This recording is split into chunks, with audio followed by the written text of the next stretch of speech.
Good morning friends, তোমরা সবাই কেমন আছো? আশা করি ভালো আছো, সুস্থ আছো। আমিও ভালো আছি। আজকে আবারও একটি নতুন ব্লগে সবাইকে স্বাগত জানিয়ে ব্লগটা শুরু করলাম। সকাল 7টা থেকে ব্লগটা শুরু করলাম। সকালবেলায় উঠে ফ্রেশ হয়ে নিলাম। ফ্রেশ হয়ে আর বাইরে প্রচুর ঠান্ডা বলে ভাবলাম যে ঘরের কাজটাই আগে শুরু করি, তারপরে বাইরে বেরোবো। তো ঘরে ওই যে অনেকগুলো কাপড় কালকে কাচা হয়েছিল, সেগুলো ভাঁজ করা হয়নি। তো ভাবলাম সেগুলো এখন বসে বসে একটু ভাঁজ করে নিই। আর প্রচণ্ড ঠান্ডা লাগছে, বিশ্বাস করো। ঠান্ডাটা একটু কনকনে টাইপের ঠান্ডা পড়েছে। ঘুম থেকে একদম উঠতেই ইচ্ছে হচ্ছিল না, মনে হচ্ছে একটু দেরি করে উঠি, কিন্তু কিছু করার নেই। এত পরিমাণে ঠান্ডা, টাইম তো চলেই যাচ্ছে। টাইম তো আর দাঁড়াবে না বলো। আমাকে ওই 9:30 10টার মধ্যে রান্নাবান্না কমপ্লিট করতে হবে।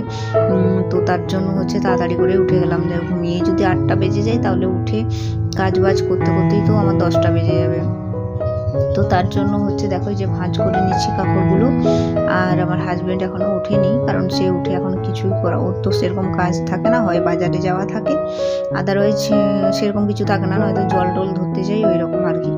তারপরে এই যে ঘরটা একটু ভালো করে ঝাঁট দিয়ে নেব, কারণ ঘর ঝাঁট দেওয়ার এই কাজগুলো এখন যদি করে নিই, তাহলে কিন্তু আমার ওদিকে রান্না করার সময় আর অন্য কিছু ঝামেলা থাকবে না। কাজগুলো একবারে কমপ্লিট হয়ে যায় আর কি। আর আমার নিজেরও আর অন্য কোনো প্রেশার থাকে না। তো যাই হোক, তোমাদের সাথে কথা বলে বলে ঘরটা দেখো ঝাঁট দিয়ে নিচ্ছি। আর সোয়েটারটা খুলে নিলাম, জানো তো আমার সোয়েটার পরে কোনো কাজ করতে একদম ইচ্ছে করে না, প্রচণ্ড বিরক্তিকর লাগে। আর তার জন্য ভাবলাম যে সোয়েটারটা খুলেই নিই, একদম ঝাঁট ফাঁট দিয়ে নিই, কারণ ধুলো টুলো হবে। তারপরে সোয়েটারটা পরবো, একদম পরে টরে তারপরে বাইরে বেরোবো, দিয়ে রান্না করব।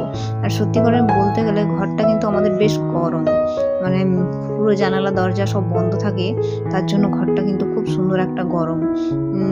সেরকম খুব যে ঠান্ডা লাগছে ভেতরে সেরকম না, কিন্তু ওই বাইরেটা বেরিয়ে গেলে প্রচণ্ড ঠান্ডা, কারণ বাইরে একদম কোনো ঘেরা সেরকম নেই, গ্রিলগুলো দেওয়া আছে আর দুটো পর্দা দেওয়া আছে।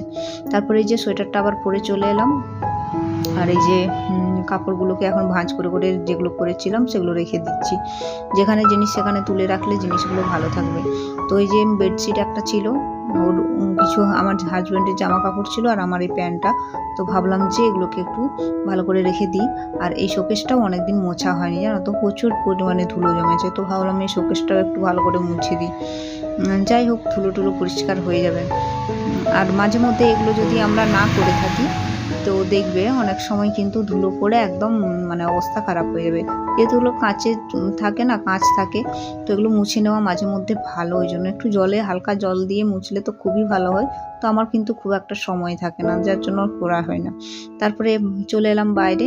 তো বাইরে ভাবছি বারান্দাটা এখন একটু ক্লিন করে নিই, কারণ সবজি খোসাগুলো আছে কালকের, তো ওগুলো এখনও ঝাঁট ফাঁট দিয়ে পরিষ্কার করা হয়নি। তো ভাবলাম ওগুলো একটু পরিষ্কার করে নিই। আর এইদিকে দেখা ঝুড়িগুলো একটু পরিষ্কার করে নিচ্ছি, কিছু কিছু জিনিস নষ্ট হয়ে গেছে, অনেকগুলো লঙ্কা আছে সেগুলো শুকনো হয়ে গেছে। তো ভাবলাম সেগুলো ঝেড়ে ফেলে দিই, যেগুলো ফেলবো একদম ফেলেই দিব, আর ঝুড়িটাও আমার ভালো থাকবে। আর যদি ঝুড়ির মধ্যে এরকম রয়েই যায়, তাহলে কি বলতো, অনেক দিন ধরে রয়ে গেলে ঝুড়িটাও নষ্ট হয় আর বাজে হয়, একটা গন্ধও বাজে হয়। তো যাই হোক, তোমাদের সাথে কথা বলে বলে এই যে বারান্দাটাও একটু পরিষ্কার করে নিচ্ছি। আর তারপরে ভাবলাম যে আমার হাজব্যান্ড উঠবে আর চাটা করে খেয়ে দিয়ে আর দুজনে মিলে বসেছিলাম আর কি। তারপরে একটু রান্নাবান্না শুরু করলাম। তো যাই হোক, সে এখনও উঠেনি, তাকে বারবার আমি শুধু বলছি উঠো উঠো, বাইরে প্রচণ্ড রোদ দিচ্ছে, বেশ সুন্দর, ঠান্ডাটা বেশ ভালো। কিন্তু তার সাথে আরেকটা জিনিস ভালো, কি বলতো, রোদটাও বেশ ভালো, যেমন ঠান্ডা তেমন রোদ। তারপরে এই যে চা করে নিয়েছি আর কালকে রাত্রের পরোটা, তো চা আর এই পরোটা দিয়ে দুজনের ব্রেকফাস্টটা হয়ে যাবে। আর সকালবেলা আমরা খুব ভারী টিফিন খাই না, কারণ 10টার মধ্যে ভাত খেয়ে নিই। তো তোমরা জানোই যে সে স্কুলে যাবে, তো খুব বেশি খেলে সে আবার ভাত খেতে পারবে না। তারপরে চলে এলাম রান্নায়, ওদিকে ভাত হচ্ছে আর এদিকে বেগুন ভাজা হচ্ছে। তো ভাতটা করে হয়ে যাচ্ছে, অনেকক্ষণই চালটা ছেড়েছি, চা যখন করলাম তখনই। আর তারপরে যে চা খেয়েছি যেগুলো বাসনগুলো, ভাবলাম সেগুলো একটু ধুয়ে নিই। যখনের জিনিস তখন যদি তুমি না ধো, দেখবে অনেকগুলো বাসন জমে যাবে, দিয়ে সে পরে আমাকেই আবার জল ঘাঁটতে হবে। তো ভাবলাম যাই হোক, এখন বাসনগুলো যদি আমি ধুয়ে নিই, তাহলে আমার অনেকটা বাসন কম হবে, কারণ খাওয়া বাসন থাকবে, আবার অনেক বাসন বেড়ে যাবে। তো এই যে মিক্সিটা ইউজ করেছিলাম রান্না মশলার জন্য, তারপরে এই যে চায়ের সসপ্যানটা, এগুলো ধোয়া হয়েছিল না, একটা চামচ ছিল, তো ভাবলাম এগুলো একটু ধুয়ে নিয়ে, চায়ের কাপটা তখনই ধুয়ে নিয়েছিলাম। তো যাই হোক, একটু একটু করে ধুয়ে নিলে আমারই অনেকটা সুবিধা। আর সোয়েটার টোয়েটার খুলে নিয়েছি, কারণ আমাকে স্নান করতে হবে, এই রান্না বান্না হয়ে গেলেই আমি স্নান করতে যাব একদম। আর আমার হাজব্যান্ড স্নান করবে, তারপরে আমি করব। তো তার জন্য সোয়েটারটা খুলেই নিলাম, ভাবলাম সবসময় সোয়েটার পরে থাকলে একটু ঠান্ডাটা বেশি লাগবে। তারপরে এই যে জায়গাটা প্রচুর পরিমাণে জল পড়েছে, এখানে একটু ধোয়া ধাওয়া করলে একটু জলের পরিমাণটা বেশ বেড়েই যায়।